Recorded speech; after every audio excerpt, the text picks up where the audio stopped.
ओम शांति, ओम शांति, ओम शांति।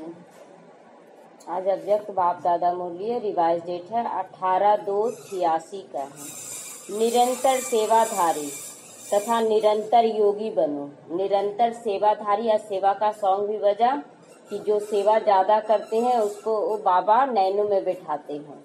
तो निरंतर सेवाधारी बनना है, निरंतर योगी बनना, उसका युक्ति बाबा आज बता रहा है। आज ज्ञान का सागर बाप अपनी ज्ञान गंगाओं को देख रहे हैं। हर एक अब बाबा का बच्चा क्या है, ज्ञान गंगा है।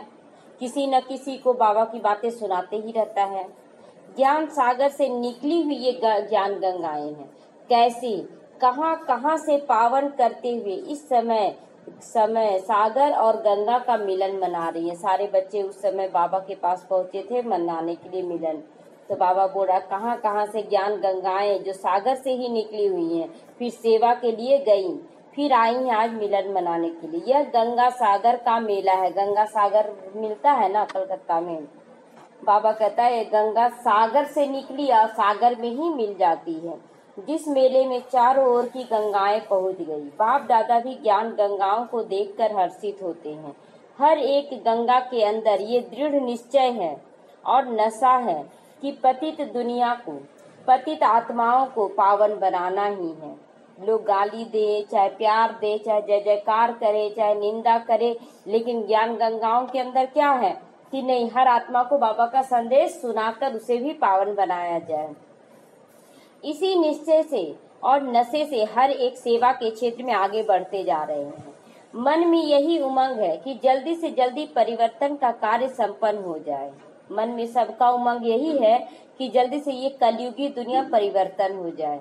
सभी ज्ञान गंगाएं ज्ञान सागर बाप समान बनकर विश्व कल्याणी, वरदानी, महादानी, रहम दिल आत्माएं हैं। इसीलिए आत्माओं की दुख अशांति की आवाज अनुभव, आत्माओं के दुख अशांति को परिवर्तन करने की तीव्र गति की सेवा करने का उमंग बढ़ता रहता है। बाबा कहता है जैसे ऐसे बच्चे अपने अंदर विश्व कल्याण की भावना, वरदान देने की भावना, महादानी बनने की भावना और रहम दिल बनने की भावना जागृत होने लगती है, वैसे वैसे जो दुखी आत्माएं हैं, शांत आत्माएं, उनकी आवाज सुनकर उन्हें अनुभव होता है कि कैसे इनका भी सुख का दिन आ जाए, ये भी सुख शांति में आ जाए। तो ये सेवा तीव्र गति से करने का उमंग बढ़ता जाता है। दूसरी आत्माओं को देखकर बढ़ता है कि कितना वो दुख में है। दुखी आत्माओं के दिल की पुकार सुनकर रहम आता है ना। जब आत्मा आती है, बोलती है नहीं हमको ये कष्ट है, दूर होगा, तो क्या मुख से निकलता, हाँ दूर हो जाएगा, बहुत जल्दी खत्म हो जाएगा यहाँ आने से। तो रहम आता है, स्नेह उठता है, उसके प्रति प्यार उमड़ता है कि सभी सुखी बन जाएं। सुख की किरणें, शांति की किरणें, शक्तियों की किरणें विश्व को देने के निमित्त बने हो ना तुम। आज आदि से अब तक ज्ञान गंगाओं की सेवा कहाँ तक परिवर्तन करने के निमित्त बनी है, ये देख रहे थे बाबा कि पूरा विश्व में क्या है, विदेश तक भी पहुँच गया, सेवा चारों तरफ हो रहा है। अभी भी थोड़े समय में अनेक आत्माओं की सेवा भी करनी है। अब थोड़ा समय में बहुत सारी आत्मा, भी तो 10 करोड़ ही आई हैं, अब 23 करोड़ अभी और है, तो सोचिए कितना भीड़ लगेगा। 50 वर्षों के अंदर देश विदेश की सेवा का फाउंडेशन बहुत अच्छा डाला है। सेवा स्थान चारों ओर स्थापन कर दिए हैं। आवाज फैलाने के साधन भिन्न भिन्न रूप से अपनाए हैं। यह भी ठीक ही किया है। देश विदेश में बिखरे हुए बच्चों का संगठन बना है ना, और बनता रहेगा। चारों तरफ क्या थे, बाबा के बच्चे जहाँ था फैल चुके थे। अब बाबा एक एक बच्चे को चुन चुन कर अपना बच्चा बनाकर संगठित कर रहा है। अभी और क्या करना है, क्योंकि अभी तो विधि भी जान गए हो ना कि किस विधि से सभी आत्माओं को बुलाना है, कैसे सेवा करना है। कौन सी विधि है, संकल्पों की विधि है ना। संकल्प शक्ति मनसा सेवा द्वारा बुलाना है ना। साधन भी अनेक प्रकार के इकट्ठे करते जा रहे हैं और किए भी हैं। स्व स्थिति, स्व उन्नति, उसके प्रति अटेंशन दे रहे हैं और दिला रहे हैं। बाबा कहता है स्व के प्रति और स्व उन्नति के प्रति ये बाबा अटेंशन दिला रहा है कि अपने संकल्पों को कैच करो कि कहीं व्यर्थ संकल्प तो नहीं चल रहा है, नेगेटिव तो नहीं चल रहा है, उस पर अटेंशन देना है। अब बाकी क्या रहा, अगर संकल्प सुधर गया तो अब बाकी क्या रहा, मेन है संकल्प, उसको ठीक कर लिए तो पूरा ठीक हो गया। जैसे आदि में सभी आदि रत्नों ने उमंग उत्साह से तन मन धन समय संबंध दिन रात बाप के हवाले किया ना, अर्थात बाप के आगे समर्पण किया। तो जिस समर्पण के उमंग उत्साह के फल स्वरूप सेवा में शक्तिशाली स्थिति का प्रत्यक्ष रूप देखा ना, भी जितना बच्चे शुरुआत में सेवा की उसका प्रत्यक्ष रूप आज क्या दिख रहा है कि पूरा विश्व में ब्रह्मा कुमारी का नाम फेमस हो गया, बाबा के बच्चे का नाम फेमस हो गया है। जब सेवा का आरंभ किया तो सेवा के आरंभ में और स्थापना के आरंभ में दोनों समय की यही विशेषता रही कि लोग तन मन धन से सेवा करते जा रहे हैं। आदि में ब्रह्मा बाप को चलते फिरते साधारण देखते थे, वह कृष्ण के रूप में देखते थे। साधारण रूप में देखते हुए भी नहीं दिखाई देते थे, वो अगर दिखते भी थे साधारण रूप में, मतलब ब्रह्मा बाबा के रूप में, तो भी नहीं दिखते थे, लगता था कोई फरिश्ता चल रहा है। और कभी कभी कृष्ण का साक्षात्कार हो जाता था, तो वही बाबा कह रहा साधारण रूप में देखते हुए भी नहीं दिखाई देते थे। यह अनुभव किया है ना बाबा के बच्चों ने, तो दादा है यह सोचते थे कि ये दादा है कि कोई फरिश्ता है चल रहा है। चलते फिरते कृष्ण का ही अनुभव करते थे। ऐसा किया ना, आदि में ब्रह्मा बाप में ये विशेषता देखी, अनुभव की और सेवा की। आदि में जब भी जो भी जहाँ से भी गए सब ने देवियों का अनुभव किया ना। फिर उसके बाद दादियों को दीदियों को अपने अपने घरों में भेजा गया, लौकिक घरों में। वो लोग को भी देखकर लौकिक परिवार क्या समझते थे कि ये भी कोई देवियां उतरी हैं, तो देवियां आई हैं। यही सबके बोल सुनते, यही सभी के मुख से नहीं बज रहा है। हाँ, बाबा कहता है कि वो लोग जो आई वो लोग देवियों के रूप में जाती थी। यही सबके बोल निकलते थे कि ये तो लग रही है देवी उतरी है। सभी के मुख से निकलता है यह तो अलौकिक व्यक्तियां हैं। ऐसा अनुभव किया ना, तो यह देवियों की भावना सभी को आकर्षित करके सेवा में वृद्धि के निमित्त बनी। यही सोच क्या हुआ कि हाँ ये लोग कोई देवी उतरी है, और उस सोच से क्या हुआ, अनेक आत्माएं परिवर्तन होने लगी। तो आदि में भी न्यारेपन की विशेषता रही ना, सेवा की आदि में भी न्यारेपन की देवीपन की विशेषता रही। अभी अंत में वही झलक वही फलक प्रत्यक्ष रूप में अनुभव करेंगे। अब अंत में भी क्या करेंगी, सारी आत्मा यही रूप में प्रत्यक्ष होंगे कि बाबा का बच्चा नहीं कोई देवियां उतरी हैं।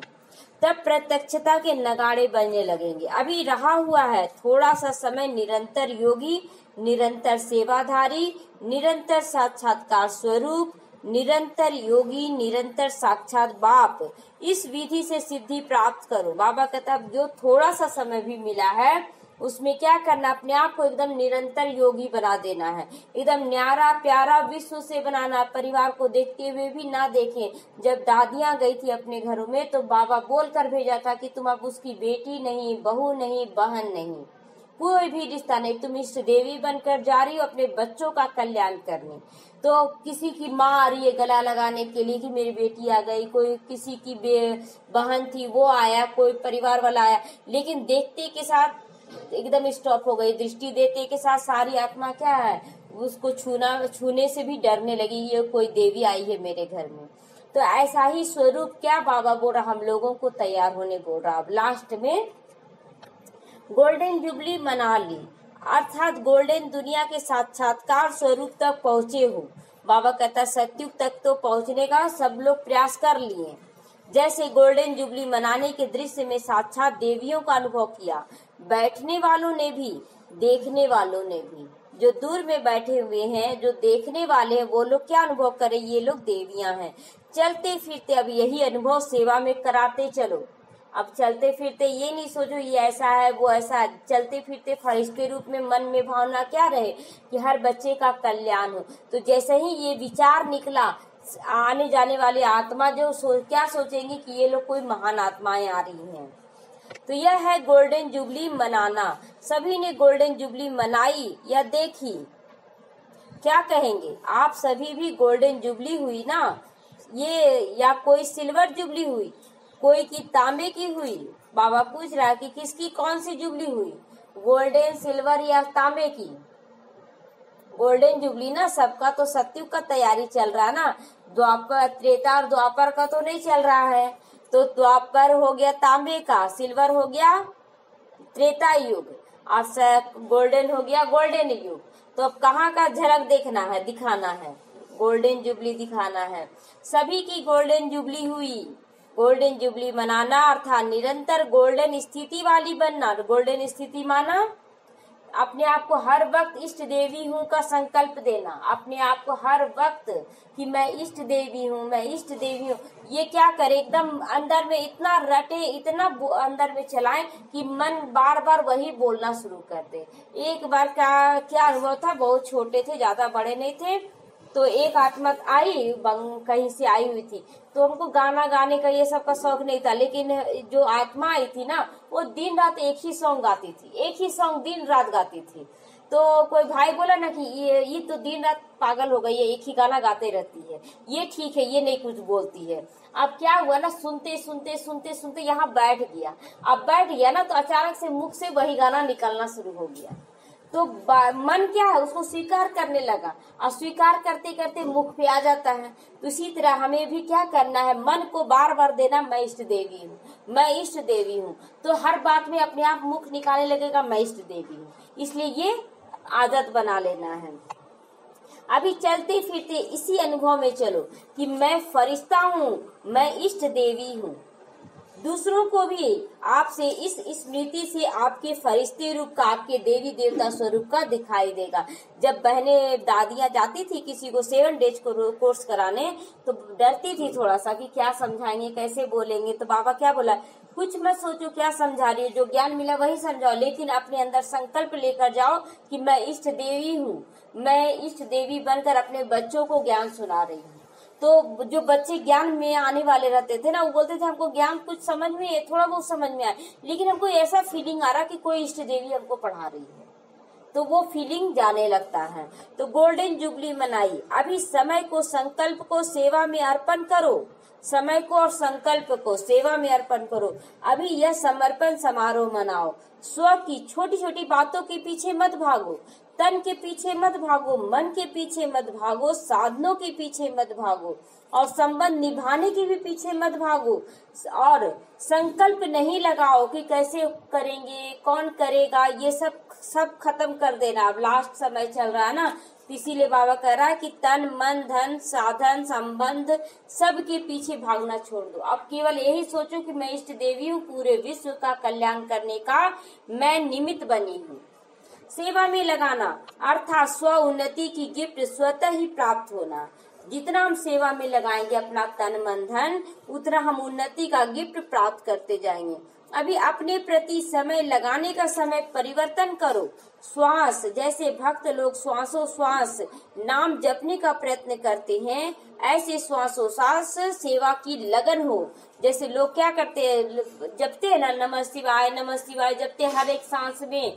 तो हम लोगों को सेवा जपना है कि कैसे हम सेवा करें, पूरे विश्व को कभी सकाश दे, कभी प्रकृति को दे। तो दिन रात क्या करना, बस सेवा में लीन रहना। और इतना सेवा में लीन रहना कि जब रात में सोए तो रात भर यही संकल्प चले कि हम सेवा कर रहे हैं, हम यहाँ जा रहे हैं, विश्व के ऊपर सकाश दे रहे हैं, प्रकृति को स्वप्न में भी वही सब संकल्प आए। इतना पावरफुल कर लेना है, माया को आने का टाइम ही न मिले कि इतना हम बिजी हो जाएं। सेवा में मगन हो जाओ, विधाता बन जाओ, वरदाता बन जाओ, निरंतर महादानी बनो। 4 घंटे के 6 घंटे के सेवाधारी नहीं, अभी विश्व कल्याणकारी स्टेज पर बन जाओ कि दिन रात क्या करे, विश्व कल्याण करे। हर घड़ी विश्व कल्याण के प्रति समर्पित हो जाओ। विश्व कल्याण में ही स्व कल्याण स्वतः ही समाया हुआ है। जब हम विश्व का कल्याण करने के लिए वाइब्रेशन देते हैं, तो पहले तो वाइब्रेशन अपने अंदर फैलेगा ना, उसके बाद दूसरों तक पहुंचेगा। जो संकल्प और सेकेंड भी सेवा में बिजी रहेंगे, फुर्सत नहीं होगी, तो माया को भी आपके पास आने की फुर्सत नहीं होगी। माया बोलेगी अरे इसको तो मेरे लिए टाइम ही नहीं, इसके पास जाना तो व्यर्थ है। तो दिन रात क्या करें, अपने आप को सेवा में लगा दे। समस्याएं समाधान के रूप में परिवर्तन हो जाएंगी। समस्या भी जो आएगा ना, वो समाधान में बदल जाएगा। समाधान स्वरूप श्रेष्ठ आत्माओं के पास समस्या आने की हिम्मत नहीं रख सकती है। जो समाधान स्वरूप है, हर बात में किनारा करने वाले आत्मा, उसके पास समस्या आएंगी नहीं। क्या बोलेगी, इसके पास तो कुछ भी बोलो फर्क ही नहीं पड़ता है। एक सास और बहू की लड़ाई हो रही थी, सास बहुत ज्यादा बोल रही थी, रियल कहानी है। और बहू ऐसी थी ना कि ना कुछ करती थी ना कुछ बोलती थी। अब बोलते बोलते सास थक गई, बोलती इसको तो बोलने से हम अपने बीमार हो जाते हैं, तो बोलना ही छोड़ दी कि जो आप करो चाहे न करो, हमसे भी जितना होगा करेंगे, नहीं तो किनारा पकड़ लेंगे। तो यही बाबा कह रहा है कि तुम अगर शांत हो जाते हो ना तो समस्या भी अपने आप शांत हो जाएगी, वो तुमको फिर डिस्टर्ब करने नहीं आएगी। जैसे शुरू में सेवा के रूप में देखा ना कि देवी रूप आ गई, शक्ति रूप के कारण आए हुए पतित दृष्टि वाले भी परिवर्तन होकर पावन बनने के जिज्ञासु बन जाते थे। जब मम्मा को देख लेते थे, दृष्टि पा लेते थे, तो लोग क्या समझते थे, ये तो इष्ट देवी है, और अचानक वो गुस्सा करने आते थे और शांत होकर चले जाते थे। तो जैसे पतित परिवर्तन हो जाते थे ना, तो वैसे ही आपके सामने भी ऐसे ही आत्मा आएंगी। ऐसी समस्या आपके सामने आते ही समाधान के रूप में परिवर्तन हो जाए। इतना दृष्टि को क्या करना, पावरफुल बनाना, हर एक के प्रति अच्छा। अभी अपने संस्कार में परिवर्तन में समय नहीं लगाओ। बाबा कहता अभी भी अपने संस्कारों को परिवर्तन में समय मत लगाओ। क्या सोचते अभी तो मेरे अंदर गुस्सा बहुत है, अभी अंदर लोभ बहुत है, मोह बहुत है, बार बार अपनी ही कमजोरियों का चिंतन मत करो, अब खत्म करो, अब समय खत्म हो रहा है। विश्व कल्याण की श्रेष्ठ भावना से श्रेष्ठ कामना के संस्कार इमर्ज करो। अब बाबा कहता देवियों के संस्कार को जगाओ, अब कि मैं हूँ वो, अब मुझे करना ही है। जब बाबा चुना तो मेरे अंदर वो सारा संस्कार अपने आप समाप्त हो जाएगा। जैसे ऐसे लाइट फैलेगा, अंधकार तो दूर होगा ना, तो हम अंधकार के पीछे क्यों भागे, मेरे अंदर ये कमजोरी है, मेरे अंदर ये कमजोरी। अगर एक मोमबत्ती, एक दिया जलाने से अंधकार को बोलना नहीं पड़ता कि भाग जाओ, तो हम केवल वो स्वरूप धारण करें ना जो हमको चाहिए। तो हमें गुस्सा को भगाए, मेरे अंदर गुस्सा बहुत है, मेरे अंदर गुस्सा बहुत है, ये रटने से क्या होगा, गुस्सा को और ताकत दे रहे हैं ना। नहीं, मैं शांत स्वरूप हूँ, मुझे बाबा ने चुना है, शांति का सागर है मेरा पिता, वो मुझे शांत कर रहा, मैं शांति का मास्टर दाता हूँ। इस तरह से क्या करे, उल्टा सीधा कर दे। उल्टा करे हुए थे ना कि गुस्सा बहुत है, उसको सीधा कर दे। तो इस श्रेष्ठ संस्कार परिवर्तन में समय मत गवाओ, अब उल्टा संस्कार मत अपनाओ। इस श्रेष्ठ संसार के आगे हद के संस्कार स्वतः ही समाप्त हो जाएंगे। जब ये बेहद का संस्कार को इमर्ज करेंगे कि मैं शांत स्वरूप हूँ, मैं इष्ट देवी हूँ, तो हद का जो संस्कार अपना लिए थे वो अपने आप समाप्त हो जाएगा। बोलने का जरूरत भी नहीं करेगा कि अंधकार तुम भागो, बोलना पड़ता है क्या, एक स्विच ऑन किए लाइट आ गया। अब युद्ध में समय मत गवाओ, ये युद्ध ही चल रहा ना, अच्छा विचार और बुरा विचार में। तो विजयीपन के संस्कार को इमर्ज करो। दुश्मन विजयी संस्कारों के आगे स्वतः ही भस्म हो जाएगा। इसीलिए कहा तन मन धन निरंतर सेवा में समर्पित करते चलो, विजयी बनना। अब क्या था, डर था अंदर में, बाहर से तो डर खत्म हो गया, लेकिन अंदर में कुछ डर था। बाबा को बार बार बोल रहे थे कि बाबा हमको ये डर को निकालना है, डर को निकालना है। फिर भी अंदर में कुछ डर बैठा हुआ था, क्या डर था पता नहीं। तो फिर बोलना शुरू कि बाबा आप निर्भय निर्वैर हैं आप, तो मैं भी आपकी संतान हूँ ना, तो मैं भी निर्भय हूँ। मैं किस लिए डर रही हूँ इन आत्माओं से, ये तो खुद कमजोर है और हम तो आपकी संतान है। रावण से राम डरा क्या, रावण भी शक्ति लिया राम शिव बाबा से, राम भी लिया, लेकिन राम नहीं डरा क्योंकि अच्छाई के साथ हमेशा जीत होती है। तो बाबा कहता है समर्पित कर दो अपने तन मन धन को सेवा में, तो देखो अपने आप सारी कमजोरियां भागने लगेगी। चाहे मनसा करो, चाहे वाचा करो, चाहे कर्म ना करो, लेकिन सेवा के सिवाय और कोई समस्याओं में मत चलो। ये समस्या है वो समस्या नहीं। कहा जाता है ना, दे दान तो छूटे ग्रहण, तो दान दो वरदान दो तो स्वतः ग्रहण छूट जाएगा, समाप्त हो जाएगा। दे कुछ भी कमजोरी अंदर में वो देते जाएं, अपने आप खत्म होता जाएगा। अविनाशी लंगर लगाओ, क्योंकि अब समय कम है। अविनाशी लंगर कौन सा हुआ कि हाँ, ज्ञान का, सुख शांति देने का, ये लंगर लगाना मतलब आत्माओं को क्या करना, ज्ञान देना है, उसे सुख शांति में लाना है। सेवा आत्माओं की, वायुमंडल की, प्रकृति की, भूत प्रेत आत्माओं की, सबकी सेवा करनी है। भूत प्रेत भी है ना, बहुत सारी आत्मा अभी शरीर छोड़ रही है और शरीर तैयार नहीं है कि जिसमें अंदर वो प्रवेश करे, तो इसीलिए भूत भी भटक रहा है। एक एक शरीर में बाबा क्या बोला, 10-10 आत्मा प्रवेश कर जाएगी आने वाला समय में। तो इसीलिए हमें क्या करना, महावीर बन जाना है और आत्माओं की सेवा करनी है जो अभी चलता फिरता जीव आत्मा है। वायुमंडल की सेवा करनी है, जो तमोगुणी उसको सतोगुणी बनाना है, प्रकृति जो विकराल रूप धारण करने जा रही है, और भूत प्रेत आत्माओं की सबकी सेवा करनी। उन भटकती हुई आत्माओं को भी ठिकाना देना है। मुक्ति धाम में तो भेजेंगे ना, उनको मुक्ति धाम तो भेजना है ना, उन्हों को घर तक तो देंगे ना, घर तो देना है, उनको पहुंचाना है। अभी कितनी सेवा करनी है, कितनी संख्या में आत्माओं की सेवा करनी है, अभी तो बहुत थोड़ी आई हैं। हर आत्मा को मुक्ति और जीवन मुक्ति दोनों देने का निमित्त बनना है हम लोगों को। सब कुछ सेवा में लगा दो तो श्रेष्ठ मेवा खूब खाओ। जितना हम लोग सेवा में तन मन धन लगाएंगे उतना हम लोगों को मेवा मिलेगा। भक्ति मार्ग में हम लोग आते थे ना कि जो करे सेवा वो पावे मेवा, लेकिन कौन सा सेवा करना है, तो जल तुलसी में जल ढारने का, और घर में रहे तो लड़ाई झगड़ा हो रहा है, तो वो सेवा कहाँ, कभी शांति मिला? यहाँ श्रेष्ठ सेवा करना है। मेहनत की मेवा नहीं खाओ, मेहनत का मेवा नहीं खाओ, सेवा की मेवा खाओ। मेहनत नहीं करना है, सेवा की मेवा खाना। मेहनत से तो बाबा छुड़ाने आया है। बाप दादा ने रिजल्ट में देखा, बहुत करके जो पुरुषार्थ में अपने प्रति संस्कार परिवर्तन के प्रति समय देते हैं, चाहे 50 वर्ष हो गए चाहे 1 मास हुआ, लेकिन आदि से अब तक परिवर्तन करने का संस्कार मूल रूप वही होता है, एक ही होता है, और वही मूल संस्कार भिन्न भिन्न रूप में समस्या बनकर आता है। बार बार क्या सोचते, हम देवभान में आकर सेवा सोचते करने के लिए, ये परिवार है, ये मेरा करके जो सेवा करते देवभान में, वो मेहनत का काम होगा। लेकिन अगर आत्मा समझ के करेंगे तो समस्या नहीं लगेगी वो खेल है।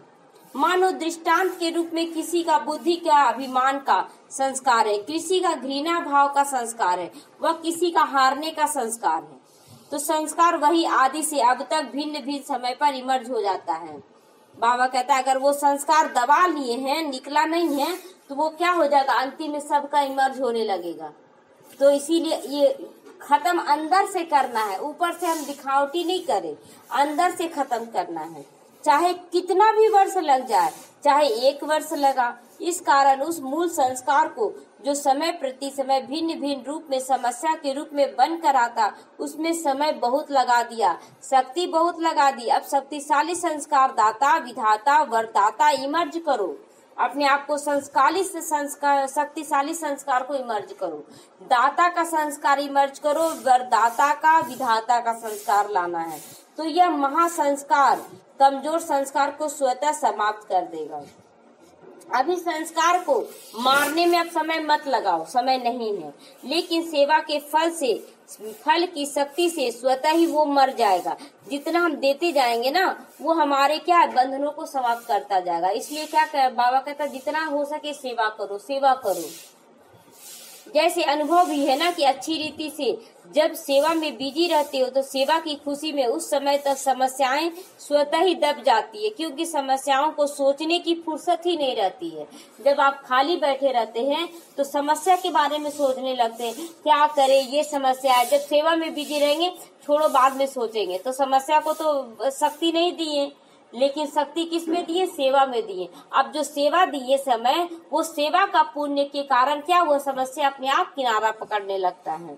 तो हर सेकेंड हर संकल्प सेवा में बिजी रहोगे तो समस्याओं का लंगर उठ जाएगा, किनारा हो जाएगा। आप औरों को रास्ता दिखाने के, बाप का खजाना देने के निमित्त सहारा बनो, तो कमजोरियों का किनारा स्वतः होता चला जाएगा। समझा? अब क्या करना है, आप समझ में आ रहा है ना क्या करना। समस्या के बारे में नहीं सोचना है कि ये हो गया, अभी बेहद का सोचो, बेहद का कार्य का सोचो कि कैसे संपन्न करना है। चाहे वो दृष्टि से दो, चाहे वृत्ति से दो, चाहे वाणी से दो, चाहे संग से दो, चाहे वाइब्रेशन से दो, लेकिन देना है। नहीं अगर सेवा मिल रहा है, कहीं जा रहे तो कितनी आत्माओं को आप देखते हैं, तो दृष्टि देते हुए क्या कर देना, सभी आत्माओं का कल्याण हो, सबकी दुख बीमारियां समाप्त हो जाए, बाबा सब आपकी गोद में आ जाए, सब आपका बच्चा बन जाए, तो सब आ गया, तो सबके प्रति कल्याण का भावना आ गया। तो ये सेवा हुआ कि नहीं?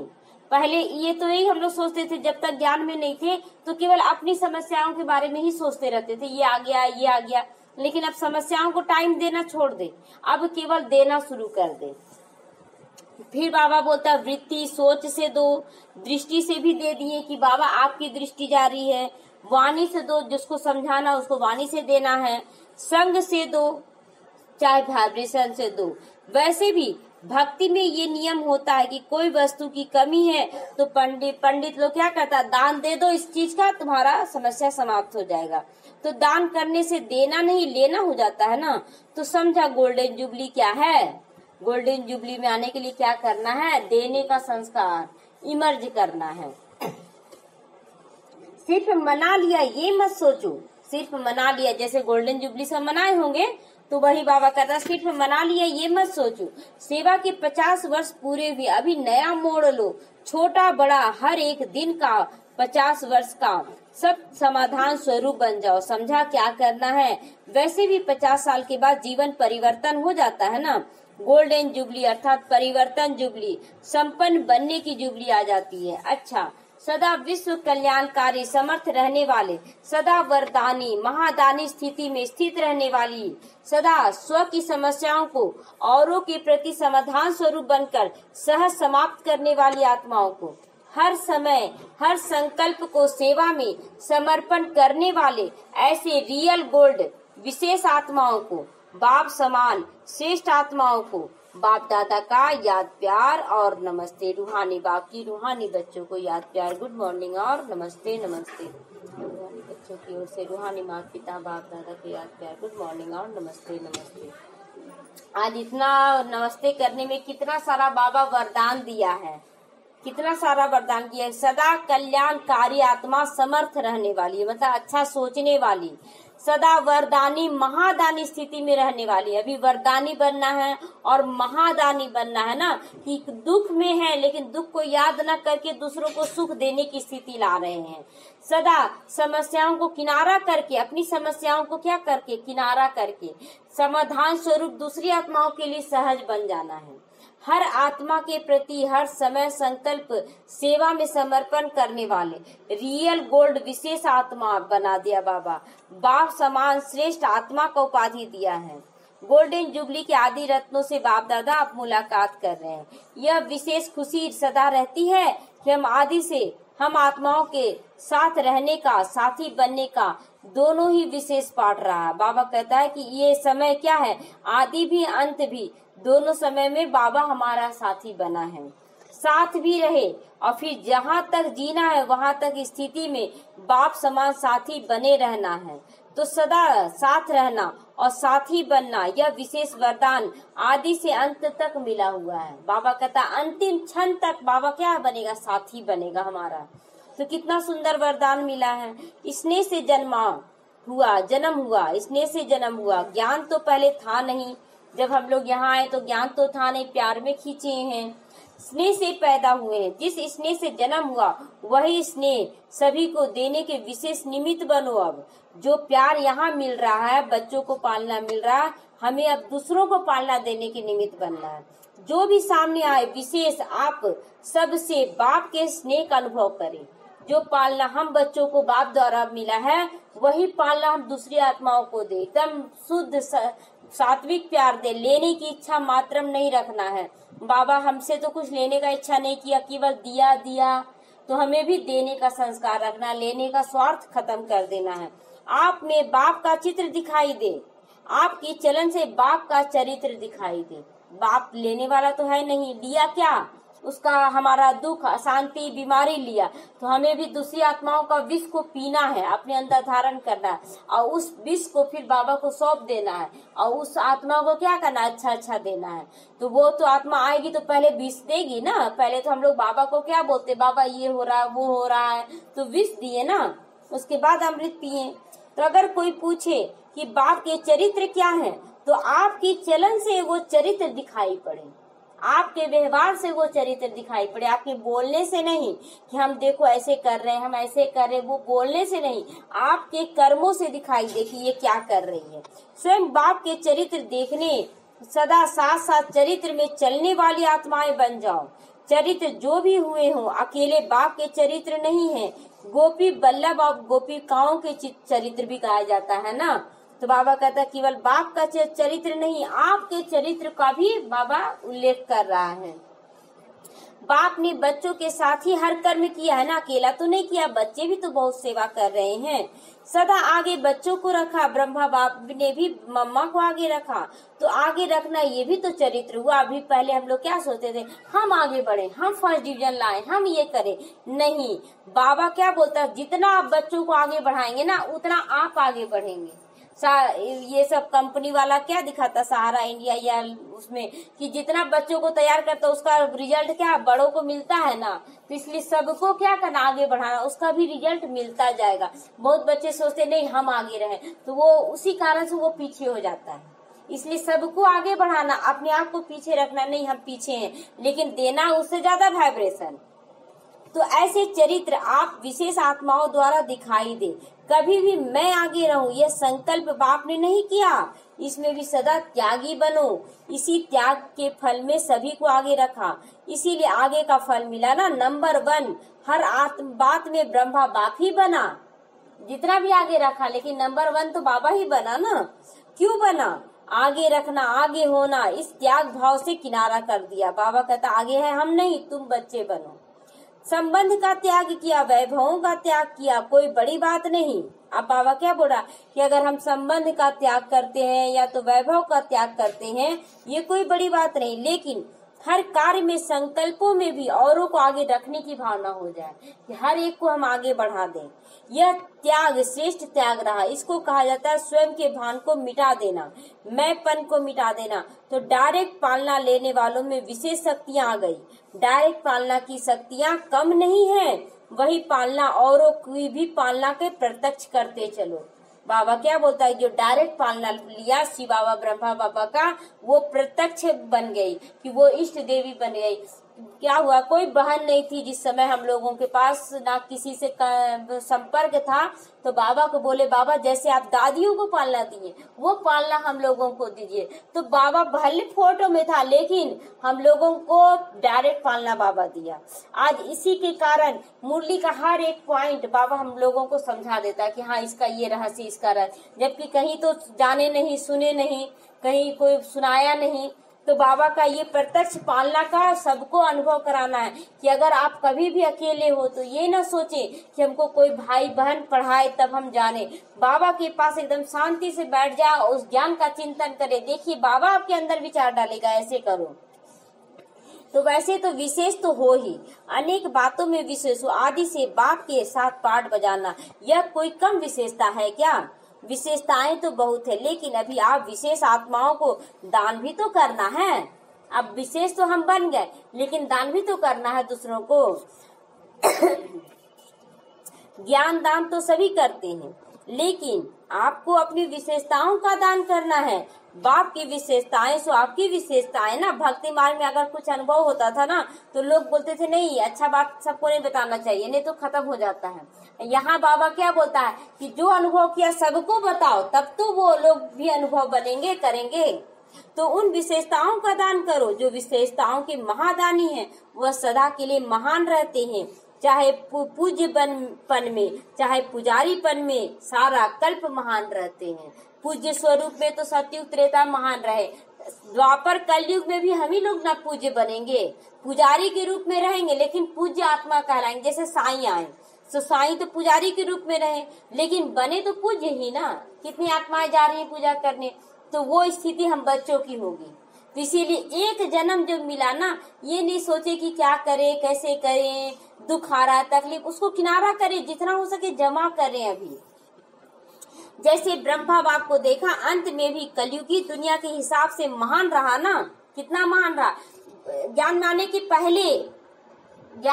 पहले भी तो ऊंचा स्थान रहा। कहाँ उसके पास एक आना नहीं था, एक आना से वो बम्बई गया और कुछ भी उसके पास नहीं था और 3 करोड़ का मालिक बन गया।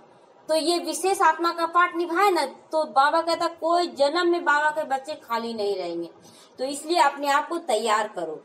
जो जितना दान करेगा तन मन धन का, उतना जन्म जन्म भरपूर रहेगा। तो आदि से अंत तक ऐसा महादानी महान रहता है। बाबा कहता है कि ये बाबा क्या किया, जैसे ही ज्ञान मिला तो ये नहीं सोचा कि हम क्या खाएंगे, हम क्या पहनेंगे। लास्ट में क्या था, एक कपड़ा एक धोती कुर्ता में ही रहने लगा था।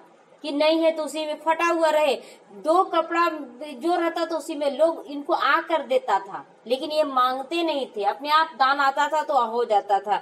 जगदीश भाई क्या हुआ, फटा हुआ सिल के पहनते थे, लेकिन मांगने नहीं जाते थे किसी से, तो वो भी भरपूर रहे हर जन्म में। तो बाबा कहता है कि अभी हम लोग क्या करते, अपने ऊपर ज्यादा खर्च करते, ये थोड़ा पहन ले, इधर थोड़ा कम करे, ये पहन ले, क्या मिल रहा है, लोग कितना मान दे रहा है पहनने ओढ़ने से, ज्यादा करने से, ज्यादा खर्च करने से। सबसे किनारा कर ले जितना हो सके। अगर यज्ञ में लगाते 10 आत्मा भी अगर संतुष्ट होकर जा रही है ना, तो 10 आत्मा का दुआ तो सबको जाएगा ना। तो ये चीज सोचना है। सोचिए ये नहीं कि हम लगा रहे तो हम कहाँ से हमको मिलेगा, नहीं, यहाँ बैठने वाली जितनी आत्मा आ रही है बहुत अच्छा लगा, वो वाइब्रेशन क्रिएट हुआ, तो जो तन मन धन लगाया ना तो सबका खाता में चढ़ रहा है ये सब। तो अच्छा, आपको देखकर सभी खुश हुए, तो खुशी की बाटी ना, खुशी बाटी ना, जब आपको देखकर सब खुश हो रहे हैं कि हमको भी बनना है, तो खुशी बाटी, बहुत अच्छा मनाया, सबको खुश किया, खुश हुए। बाप दादा विशेष आत्माओं के विशेष कार्य पर हर्षित होते हैं। स्नेह की माला तो तैयार है ना, पुरुषार्थ की माला, संपूर्ण होने की माला, वह भी समय प्रति प्रत्यक्ष हो रही है। जितना जो फरिश्ता संपूर्ण अनुभव होता है, वह समझो मन का माला पिरोता जा रहा है। बाबा कहता है उसका माला तैयार होता जा रहा है, तो वह समय प्रति समय प्रत्यक्ष होते रहेंगे। लेकिन स्नेह की माला तो पक्की है ना, स्नेह की माला के मोती सदा अमर रहते हैं। जो देखिए, किसी को आप धन से सहयोग करते हैं दूसरी आत्मा को, तो वो कभी न कभी आपको रिटर्न कर देती है।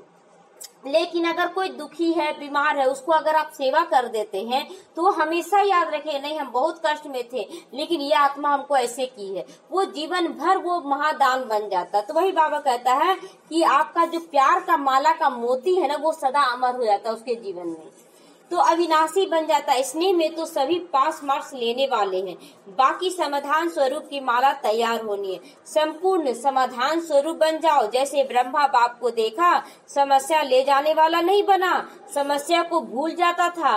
क्या लेकर आया, क्या लेकर गया, सोचो, क्या लेकर आया, क्या लेकर गया, आया था तो खाली, लेकर गया तो पूरा। तो यह अनुभव किया ना।